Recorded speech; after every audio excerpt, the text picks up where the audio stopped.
जरा एक बार इमेजिन करके देखो दोस्तों, कोई बाप अपनी ही बेटी को कुछ पैसे लेकर हमेशा हमेशा के लिए बेच देता है और फिर अमीर लोग उस बेटी के साथ में कुछ ऐसा बर्ताव करते हैं जिसे देखकर किसी का भी दिल कांप उठेगा। कुछ ऐसा ही होता है आज की हमारी इस कहानी में। अब देखते हैं आगे क्या होता है। कहानी की शुरुआत एक गरीब परिवार से होती है जिसमें सीओ और सबसु नाम की दो लड़कियां होती हैं। उनकी मोम बहुत ही बुरी तरीके से बीमार चल रही है, खाने के लिए घर में रोटी तक नहीं है और उसका पिता अपनी बीवी यानी कि उसकी मोम का इलाज कराने के लिए अपनी ही दोनों बेटियों को बेच देता है। उन दोनों बेटियों को जानवरों की तरह दूसरे शहर लाया जाता है। यहाँ पर सीओ को एक लेडी खरीद लेती है और सबसु को किसी और काम के लिए भेज दिया जाता है क्योंकि सबसु दिखने में बहुत ज्यादा सुंदर नहीं है। सीओ यहाँ पर बहुत चिल्लाती है, तड़पती है, हाथ पैर मारती है क्योंकि वह आज तक अपनी बहन से कभी भी अलग नहीं हुई थी। यहाँ पर इसे एक पंपकिन नाम की लड़की मिलती है जो सीओ को अंदर लेकर जाती है और उसे शांत करके समझाती है कि मैं भी एक गरीब परिवार की बेटी हूँ और मेरे घर वालों ने भी मुझे यहाँ पर बेच दिया है, आपको भी आपके घर वालों ने बेच दिया है। ये बात सुनकर सीओ यहाँ से भागने का रास्ता ढूंढती है। पंपकिन उसे छत पर लेकर जाती है और यहाँ पर एक जैसे बहुत सारे घर होते हैं, यानी कि यहाँ से भागना इम्पॉसिबल है। इसके बाद एक मोमो नाम की लड़की को देखते हैं जो दिखने में बहुत ही सुंदर और टैलेंटेड होती है और इसको यहाँ पर गेस्या कहते हैं। मैं आपको बता दूं कि गेस्या उसे कहते हैं जिसे यहाँ पर बंदी बनाकर रखा जाता है। ये हर कंट्रीज में होती है, बस इसके नाम अलग अलग होते हैं। मोमो सीओ के साथ बहुत ही बुरी तरीके से पेश आती है और एक दिन उसे कहती है कि तुम्हारे अंदर बहुत ही दुर्गंध आती है, मुझसे दूर ही रहा करो। कुछ दिनों बाद सीओ और पंपकिन को एक कैसे स्कूल में डाल दिया जाता है जहाँ पर उन्हें सिखाया जाता है कि मेल पुरुषों को डांस करके किस तरह से खुश किया जाता है, उसके मन को किस तरह से तसल्ली दिलाई जाती है। ये सब इस स्कूल में सिखाया जाता है। फिर एक दिन सीओ मोमो को एक आदमी के साथ में गुलू गुलू करते हुए देख लेती है, लेकिन वह किसी को कुछ भी नहीं बताती है। इतने में उसकी मैड जिसे मदर कहते हैं वो मोमो का रूम साफ करने के लिए बोलती है। सीओ रूम साफ कर रही होती है, तभी मोमो आ जाती है और सीओ पर गुस्सा करने लगती है और उसे बताती है कि मुझे ये मालूम है कि तुम्हारी बहन कहाँ पर है। सीओ उसके सामने गिड़गिड़ाती है और अपनी बहन का एड्रेस पूछती है, लेकिन मोमो उसे अपनी पहले गुलामी करने के लिए बोलती है।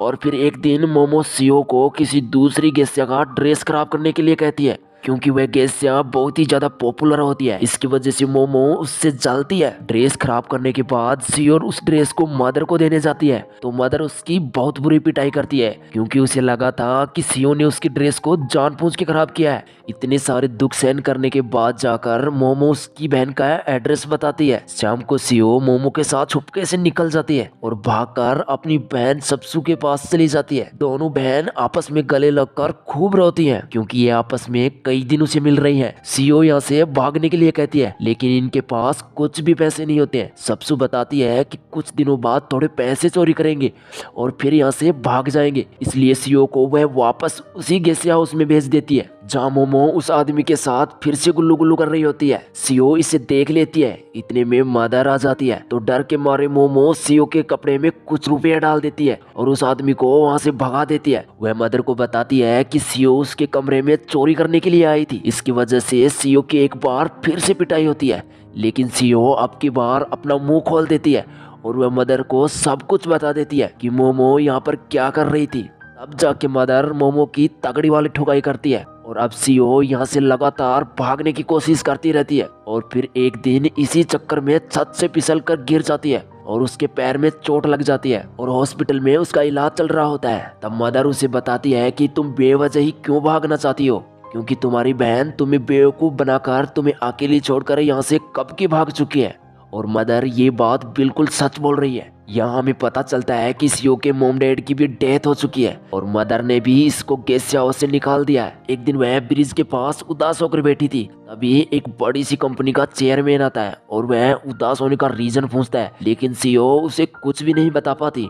तो वह चेयरमैन उसे कुछ खाने के लिए और थोड़े पैसे देकर जाता है। अब सीओ को समझ में आ चुका था कि वो गेस्ट हाउस के अलावा बहुत कुछ कर सकती है और अपना जीवन गुजार सकती है। फिर एक दिन गॉड के पास जाकर कुछ पैसे देती है और कहती है कि हे गॉड, मुझे उस चेयरमैन से वापस फिर से जरूर मिलाना। ऐसे ही कई वर्ष बीत जाते हैं और अब सीओ 15 साल की हो चुकी है। एक दिन इससे वही गेस्या मिलने आती है जिसकी इसने बचपन में ड्रेस खराब की थी। मोमो के कहने पर। और ये मेमे नाम की अलग गेस्या है जो कि सीओ को गेस्या बनाना चाहती है। वह सीओ के लिए मदर से रिक्वेस्ट भी करती है, लेकिन मदर कहती है कि सीओ बदतमीज लड़की है, ये कभी भी गेस्या नहीं बन सकती। मेमे मदर को डबल पैसे देने का ऑफर देती है। तब जाकर मदर लालच में मान जाती है। और यही पंपकिन भी अब जवान हो चुकी थी। इसकी ट्रेनिंग की जिम्मेदारी मोमो के पास होती है जो कि सबसे जलती है। और अब मेमे सीओ को लेकर ट्रेनिंग के लिए चली जाती है। मेमे इसे बताती है कि गेस्या बनने के लिए पूरा 1 साल लगता है, लेकिन तुम दिखने में बहुत ही सुंदर हो, इसलिए ये काम तुम 6 महीने में ही पूरा कर लोगी। मेमे सीओ को ट्रेनिंग देना स्टार्ट कर देती है। उसे समझाती है कि किस तरह से डांस किया जाता है, किस तरह से मेकअप किया जाता है और किस तरह से मेल पुरुषों को खुश किया जाता है। उसे अच्छी तरह से ट्रेंड कर लेती है। और ऐसे ही कुछ महीने बीत जाते हैं। इसके बाद मेमे सीओ को लेकर पहले दिन काम पर जाती है। यहाँ पर जापान के बहुत बड़े बड़े लोग आए हुए हैं। सीओ यहाँ पर बहुत ही अच्छा डांस करती है और सभी लोगों को खुश कर देती है। लेकिन यहाँ पर मोमो भी आई हुई है जो सीओ को देखकर हमेशा से ही जलती है, क्योंकि वह सीओ की जगह पंपकिन को गेस्या बनाना चाहती है और पंपकिन को यही ट्रेंड कर रही है, इसलिए इसका नाम होगा। लेकिन मेमे सीओ को एक बार फिर से दूसरी पार्टी में लेकर जाती है जहाँ सीओ से वह बड़ी सी कंपनी का चेयरमैन भी मिलने आता है। लेकिन सीओ को पहचान नहीं पा रहा था, क्योंकि उसने उसको बचपन में देखा था और तब सीओ बहुत ही छोटी थी। लेकिन चेयरमैन के साथ उसका एक दोस्त भी होता है जो सीओ को देखकर इम्प्रेस हो जाता है और उसे मिलने के लिए कहता है। अगले दिन वे फिर से मिलने आते हैं। और अब यहाँ पर मोमो भी आई हुई है जो सीओ के बारे में गलत गलत अफवाहें फैलाती है। ये एक डांस शो भी होता है जिसमें सीओ बहुत ही अच्छा परफॉर्म करती है, जिसे देखकर एक बिजनेसमैन उससे इम्प्रेस हो जाता है और एक प्राइवेट पैलेस में मिलने के लिए कहता है। सीओ उसके पास में जाती है और वह बंदा उसे एक ड्रेस गिफ्ट करता है, लेकिन पहनने के बाद वापस जबरदस्ती निकाल देता है। इसकी वजह से पूरे एरिया में ये बात बहुत तेजी से फैलती है। इसकी वजह से सीओ की बहुत ही बदनामी होती है कि सीओ को किसी ने बिना कपड़ों के देख लिया। और अगले दिन वर्ल्ड वॉर शुरू हो जाता है जहाँ सबको बताया जाता है कि इस एरिया में सबसे पहले अटैक होने वाला है, इसलिए इस एरिया को खाली करके कहीं दूर चले जाओ। लेकिन चेयरमैन और उसका दोस्त नोबू वहीं पर रहते हैं, क्योंकि उन्हें अपनी फैक्ट्री को संभालना है। और ऐसे ही 1 वर्ष बीत जाता है। फिर एक दिन नोबू सीओ से मिलने आता है और उसे बताता है कि उसकी फैक्ट्री बर्बाद हो गई है, अमेरिकन लोगों ने उस पर कब्जा कर लिया है, लेकिन अगर तुम और कुछ गेस्याएं जाकर उनको खुश कर दो तो शायद वो फैक्ट्री वापस दे दे। सीओ वहाँ जाने के लिए तैयार हो जाती है और साथ ही वो पंपकिन को भी इनवाइट करती है। वहाँ जाने के बाद वे लोग फुल पार्टी इंजॉय करते हैं, डांस करते हैं और एक अमेरिकन कर्नल सीओ को अकेले में लेकर जाता है। उसे वह रात में मिलने के लिए कहता है, लेकिन सीओ उसे मना कर देती है। कुछ लोग उसे बात करते हुए देख लेते हैं। इसकी वजह से नूबू उसे बहुत डांटता है क्योंकि वह सीओ से प्यार करता है, लेकिन सीओ चेयरमैन को पसंद करती है। वह सीओ को यह बात बता भी देती है। अब सीओ खुद के लिए नूबू के दिल में नफरत पैदा करना चाहती है।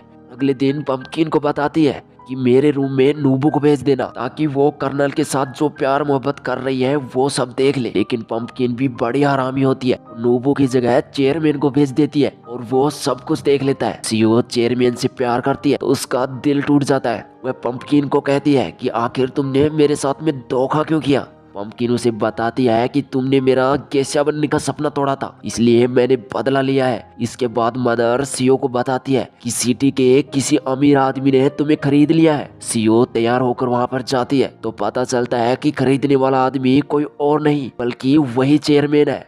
चेयरमैन उसे बताता है कि मुझे मालूम है कि तुम बचपन में मिली थी, तुम वही लड़की हो। मुझे ये भी मालूम है कि तुम उस रात जो कर रही थी वो सब तुम करना नहीं चाह रही थी और हकीकत में तुम मुझसे प्यार करती हो। और ये दोनों यही मिल जाते हैं। बाकी आपको ये कहानी कैसी लगी कमेंट सेक्शन में जरूर से बताना और भाई वीडियो को लाइक और चैनल को सब्सक्राइब तो कर ही देना।